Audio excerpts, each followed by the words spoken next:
Hello, everyone. My name is Mark Nye. My wife Shelley and I want to welcome you to session number 11 today. Our topic will be on finding historical records on the Family Search website. These skills will come in handy after you have already gathered what some call the low-hanging fruit, the easy-to-find records about your ancestors. We're reminded of the importance of our taking this next step by President Henry B. Eyring, a leader in our church. This was his advice to all of us. After you find the first few generations, the road will become more difficult. You will be tempted to stop and leave the hard work of finding to others who are more expert or to another time in your life. But you will also feel a tug on your heart to go on with the work, hard as it may be. As you decide, remember that the names which will be so difficult to find are of real people to whom you owe your existence in this world and whom you will meet again in the spirit world. Their hearts are bound to you. Their hope is in your hands. You will have more than your own strength as you choose to labor on to find them. In all of your family history work, we encourage you to pray for guidance. You will have many choices to make, including choices about which ancestors to focus on, what information to look for, what records to search, and where to obtain those records. Ask our Heavenly Father to guide you and help you make the right decisions. Many times I have found that I am much more successful through prayer. I've used prayer several times to help me when I felt stuck. And as I thought about that, I thought it's pretty logical. The Lord knows me, He knows my skill set, He knows my time availability, He knows the people who need documentation, He knows the people who have had mistakes happen to them and they need to be corrected in Family Tree. And he knows where the records are, the essential records that need to be found. So why wouldn't I ask him for help? I do that frequently and found it to be a huge blessing to me. I hope that you will do that same thing and find the wonderful spirit brought into your life. Now we'll get on to some examples about how you can search historical records. Hello, everyone. I'd like to take you on a little bit of a tour of searching historical records. So to do that, I'm going to share my screen and we will go directly to FamilySearch.org. On FamilySearch.org, you will see that there is a search button right here. And as I drop down the menu, there's records, images, family tree, genealogies, catalog, books, and research wiki. We're going to start briefly to show you a variety of these resources to help you search for images. We'll start with the wiki. That's the page I'm on right now. And you can search by the map. So you can click on the map, click on a place, you can browse by country, or you can just simply search something. There's also a link to guided research, and this helps you to prioritize databases. For example, if I'm looking for birth records in Michigan, then I can type in Michigan and then go to birth records, and it will help me know the sources where to look. But just for an example here, I'm going to type in our Family History Center, Valley Forge Pennsylvania Family History Center, and it will take me to the wiki page for the center. It shows pictures, it shows our address, it shows that we're closed right now due to the COVID-19. It also tells events. So it's talking about, I listed all the events from our Facebook page that we are doing, and then a variety of other things that we had had prior to that. And then just drop down menu, we're going to go now to books. So as I click on that, I come right here to books. Family Search Digital Library is growing. It has included collections from libraries all over the world. And you get a chance to search those libraries, and many, many, many things that Family Search has added is going to be available to you to look at for free. So as we scroll down, we'll take the Historical Society of Pennsylvania. They have service missionaries that are volunteering their time, and they are scanning many records that are in the Historical Society of Pennsylvania. So I can go directly to their website by clicking their title, or down at the bottom, there's a red here. I can click that, it's red or blue, depending on where you've clicked on it. And it will take me into the books that Family Search has scanned in the Historical Society. So the real advantage of this is that you can look at these books online for free. So we're just going to take this very first search result. You can search in the library for a variety of different things, but I'm just going to take the very first one. It's the Conover family, and you can see now that I can view all 97 pages. It tells me a little bit about it here, just like a library card would, but I can view all 97 pages. And this is what the cover of the book looks like. The inside looks like this, and you can tell it was presented by Charles H. Conover in 1915 to the library. Then here's his picture, and it's going to come into a variety of the title page, indexes, prefaces, and a variety of things like that. You can see all 97 pages and just go ahead and read it for yourself. I think that's a great opportunity to see a variety of things. It's under the search menu when you click on books. So you can search just libraries, or you can search the whole family history library collection by clicking on books. And now I have gone to search and clicked records. The things that I would like to show you here include, first of all, you'll see on the left, there is a big fill in the blank form. It's kind of like when you go to the doctor, you got to fill in the blanks and you think you have to fill them all in. This isn't that sort of a fill in the blank exercise. You want to fill in less information typically to be able to help you know what you're looking for, and then you can fill in more.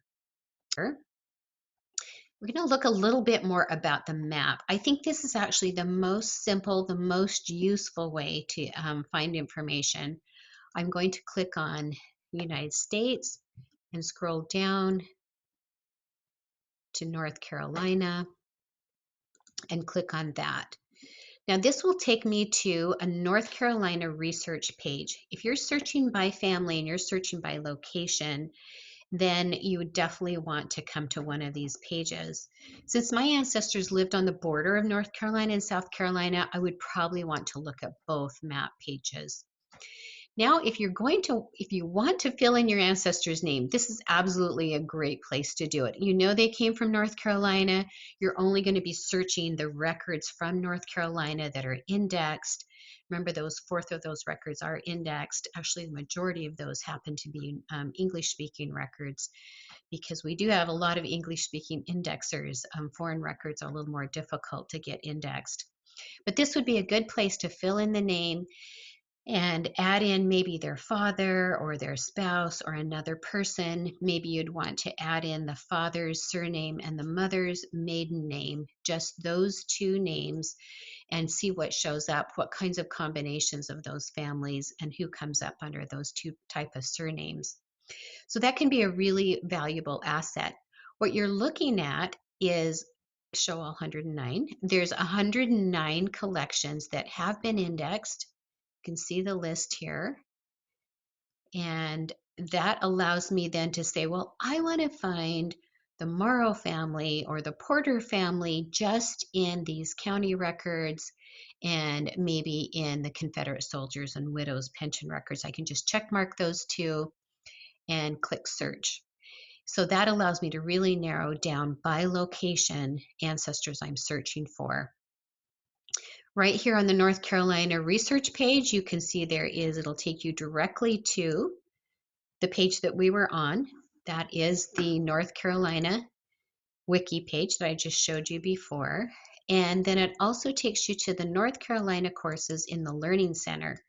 So if you feel like you need to learn a little bit more, and who can't learn a little bit more about how to research, you can go directly to that page. Here, let me just scoot this over so I can find that. Okay.